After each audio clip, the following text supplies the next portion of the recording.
welcome. I'm here today to help you make healthy happen in your kitchen by teaching you a concept called batch cooking. Often when we think about food prep, we think about making a big batch of one type of recipe and then portioning it out for the whole week. This not only is super overwhelming, it's also boring. So the concept I'm teaching you today is going to help add variety and versatility in your kitchen while also helping you eat healthy.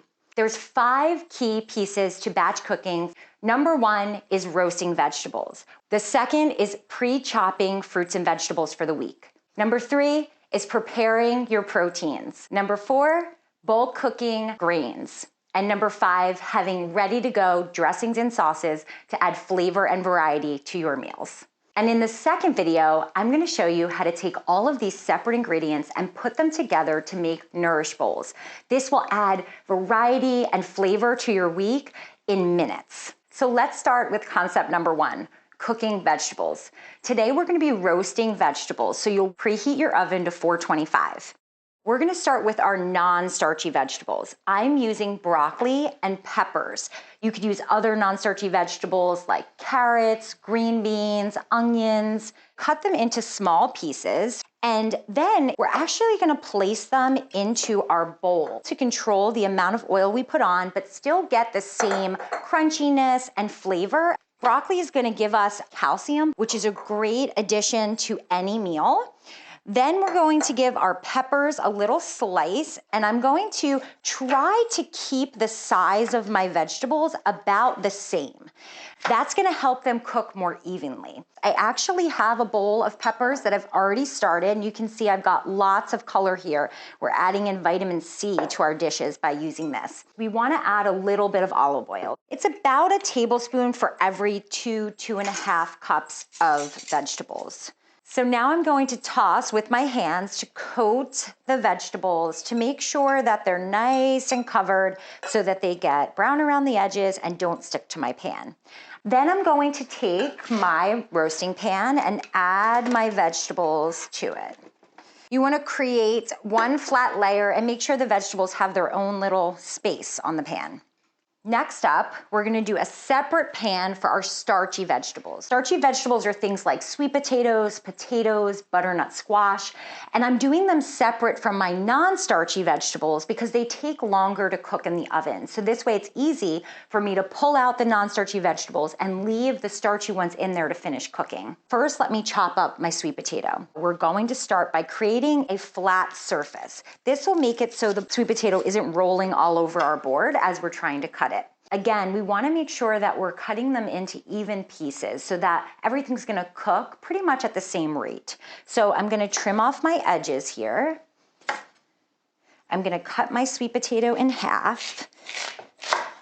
And again, using the flat edge, I'm going to work through to create about 1-inch cubes. That's what I have here already. Now, sweet potatoes are really high in potassium, and they're also a great fiber source. So when I'm thinking about adding something to meals that gives substance, flavor, and tons of nutrition, they're one of my go-tos. So I slice into about that 1-inch cube. Next up, I'm going to add in my little bit of olive oil. Remember, we're just using about a tablespoon of olive oil for all of these vegetables versus what many people do, which is just add it to the pan. These are going to roast for about a half hour to 40 minutes in our 425-degree oven until they're a little bit brown around the edges and cooked all the way through, and you can tell by putting a fork in them. The non-starchy vegetables are going to cook for about 15 minutes in that same temperature. So now while I have my cutting board out, I'm going to go ahead and chop some vegetables for the week. This allows me to grab and go for snacks, for lunch, or easy nutritious add-on for dinner. In order to keep them fresh and crisp, it's important to use an airtight container and put a cloth or a paper towel in that container with it in the refrigerator. But I'm also going to make sure it is nice and dry. Wicking away the moisture allows it to stay crisp. Now these are ready to go whenever I need them. I don't know about you, but if I put these unsliced in the bottom drawer of my refrigerator, I will never eat them. But when I have them in my fridge in a nice clear container right in eyesight, they vanish in minutes. Preparing your proteins ahead of time will make it easy to add in muscle building components to your meals. Eating protein throughout the day helps maintain your lean muscle mass. So we can have chicken, salmon, turkey, all lean sources for you. But you could also have shelf-stable options, things like beans, lentils, and even canned tuna.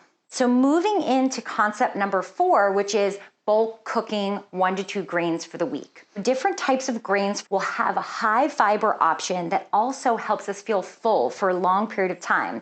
Grains, because of their fiber, help stabilize blood sugar and therefore help reduce food cravings. Things like quinoa, farro, whole wheat couscous, brown rice, and even whole wheat pasta or bean pasta are all great sources of fiber. Let's cook a little quinoa together. I have some quinoa behind me in this pot that I've already rinsed. Rinsing it helps your body absorb the nutrients better. Quinoa actually is a high protein grain because it's actually not a grain, it's a seed.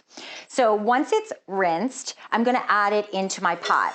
When you cook quinoa, it's a 1 to 2 ratio, meaning that you do 1 cup to 2 cups of water. So I have my 2 cups of water here. Let's put this on the stove.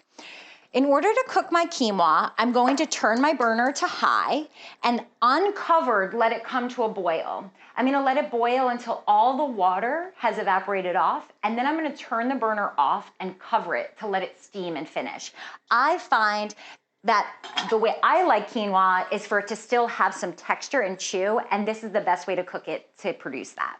Finally, concept number 5, which is adding dressing and sauces to your dishes. This is the fun part where you get to add flavors you love and help diversify your different meals. Adding things like tapenades or hummus or sun-dried tomatoes, even soy sauce or pico de gallo, even store-bought dressing can help you make your dish unique to you and something that you love.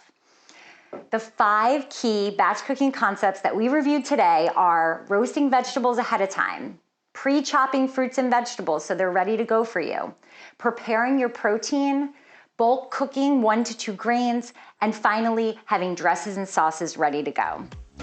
In the next video, I'm gonna show you how to put all these concepts together to make quick and easy, healthy Nourish bowls so that you can have meals together in minutes.